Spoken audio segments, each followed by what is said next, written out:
ಏನಿದಲ್ಲ? ಯಾಕೆ ಹೀಗೆಲ್ಲ ಮಾಡ್ತಿದ್ದೀರಾ? ಏನ್ ನಡೀತಾ ಇದೆ ಇಲ್ಲಿ? ಅಜ್ಜಿ ಅದು ಮಾತ್ರ ಸಸ್ಪೆನ್ಸ್ ಅಜ್ಜಿ.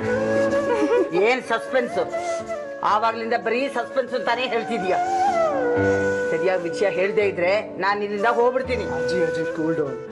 ನೀವು ಇಲ್ಲಿಂದ ಹೋಗ್ಬಾರ್ದು ಅಂತಾನೆ ನಾವ್ ಹೀಗೆಲ್ಲ ಮಾಡಿದ್ದು. ಅಂದ್ರೆ ಅಜ್ಜಿ, ನಿನ್ನೆ ಮಾತ್ರೆ ಕೊಡೋಕ್ಕೆ ಅಂತ ನಿಮ್ಮ ರೂಮಿಗೆ ಬಂದಿದ್ದೆ. ಅಕಸ್ಮಾತ್ ಆಗಿ ನೀವು ಬರ್ದಿಟ್ಟು ಲೆಟರ್ ನೋಡಿದೆ. ನಿಮ್ಮ ಮನಸ್ಸಲ್ಲಿ ಏನಿದೆ ಅಂತ ನಮಗೆ ಗೊತ್ತಾಯ್ತು.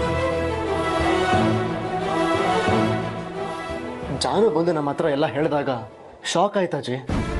ಎಷ್ಟು ದಿನ ನನ್ನನ್ನು ಮನೆಗೆ ಬಾ ಅಂತ ಹೇಳ್ತಿದ್ದೆ ನನ್ನ ಅಜ್ಜಿನೇ ಇವತ್ತು ನನ್ನನ್ನು ಮನೆನ ಬಿಟ್ಟು ಹೋಗ್ತಾರಾ ಅಂತ. ಮನೆ ಬಿಟ್ಟು ಹೋಗಬೇಡಿ ಅಂತ ಬರೀ ಬಾಯಿ ಮಾತಲ್ಲಿ ಹೇಳಿದರೆ ನೀವು ಕೇಳಲ್ಲ ಅನ್ನಿಸ್ತು. ಅದಕ್ಕೆ ಈ ಅರೇಂಜ್ಮೆಂಟ್ಸು. ನಮ್ಮನ್ನೆಲ್ಲ ಬಿಟ್ಟು ಹೋಗಬೇಕು ಅಂತ ನಿರ್ಧಾರ ಮಾಡಿದ್ರಲ್ಲ ಅಜ್ಜಿ, ನಿಮಗೆ ಮನಸ್ಸಾದರೂ ಹೇಗೆ ಬಂತು? ಇಂಥ ನಿರ್ಧಾರ ತಗೊಳ್ಳೋದಕ್ಕೆ ಕಾರಣನಾದರೂ ಏನಮ್ಮ?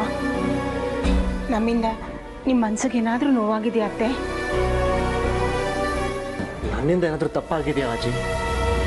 ಗೊತ್ತಿದ್ದು ನಾನು ಯಾವ ತಪ್ಪು ಮಾಡಿರಲ್ಲ. ಆದರೆ ಗೊತ್ತಿಲ್ಲದೆ ಏನಾದರೂ ತಪ್ಪು ಮಾಡಿದರೆ ಇಷ್ಟು ದೊಡ್ಡ ಶಿಕ್ಷೆ ಕೊಟ್ಬೇಡಿ ಅಜ್ಜಿ. ಎಷ್ಟು ದಿನ ನಿಮ್ಮಿಂದ ದೂರ ಇದ್ದು ಸಾಕಷ್ಟು ನೋವು ಅನುಭವಿಸ್ಬಿಟ್ಟಿದ್ದೀನಿ. ಮತ್ತೆ ಅದೇ ನೋವನ್ನು ಕೊಟ್ಬೇಡಿ ಅಜ್ಜಿ, ಪ್ಲೀಸ್.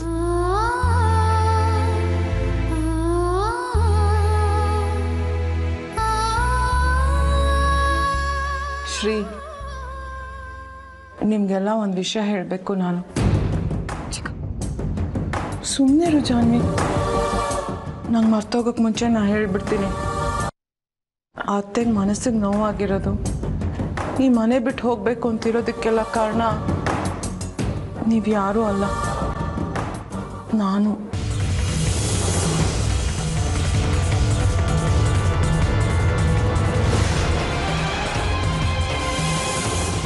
ಕಲಾಮಮ್ ನೀವಾ?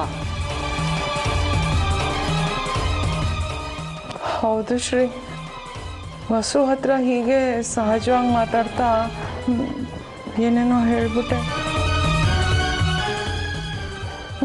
ಏಯ್, ಏನೇ ಹೇಳಿದೆ ವಸು? ಹೇಳ. ಏನಿಲ್ಲಪ್ಪ, ಹೇಳು, ಪರವಾಗಿಲ್ಲ. ಅದು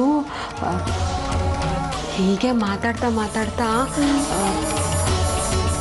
ಅತ್ತೆ ಮುಂಚೆ ಸಂಬಂಧಗಳ ಮಧ್ಯೆ ಮಿಲಿಟ್ರಿ ಆಫೀಸರ್ ಥರ ನಡ್ಕೋತಾ ಇದ್ರು. ಅದಕ್ಕೆ ಮನೆ ಗಂಡ್ಮಕ್ಳೆಲ್ಲ ಮನೆ ಬಿಟ್ಟು ಹೋಗೋಗಾಯ್ತು ಅಂತ ಹೇಳಿದರು.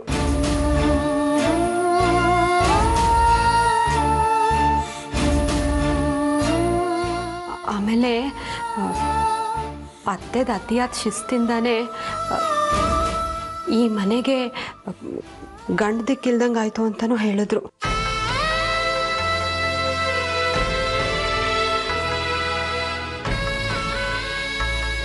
ಏನಾಗಿದೆ ಕಲಾ ನಿನಗೆ? ಅತ್ತೆ ಏನೇ ಮಾಡಿದ್ರು ನಮ್ಗೆ ಒಳ್ಳೇದಕ್ಕಿಂತ ನಿಂಗೆ ಗೊತ್ತಿಲ್ವೇನೆ? ಗೊತ್ತಿಲ್ಲಲ್ಲೋ. ಗೊತ್ತಿರೋಳು ಯಾಕೆ ಈ ಥರ ಮಾತಾಡಕ್ಕೆ ಹೋದೆ? ಅತ್ತೆ ಕೇಳಿಸ್ಲಿ, ಅವ್ನ ಮನ್ಸಿಗೆ ನೋವಾಗ್ಲಿ ಅಂತ ಏನು ಹೇಳಿದ್ದಲ್ಲ. ಹೀಗೆ ಮಾತಾಡ್ತಾ ವಸು ಹತ್ರ ಏನೇನೋ ಹೇಳ್ಬಿಟ್ಟೆ. ನಿಮಗೆ ಗೊತ್ತಲ್ಲ, ನಾನು ಹಿಂದೆ ಮುಂದೆ ನೋಡದೆ ಮನ್ಸಿಗೆ ಬಂದಿದ್ದೆಲ್ಲ ಒದರ್ಬಿಡ್ತೀನಿ ಅಂತ. ಆದರೆ ಮನ್ಸಲ್ಲಿ ಏನೂ ಕಲ್ಮಶ ಇಲ್ಲ.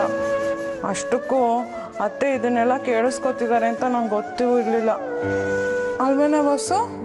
ಅದೇ ಗೊತ್ತಾಗಿದ್ರೆ ಏನು ಮಾಡ್ತಿದ್ರಿ?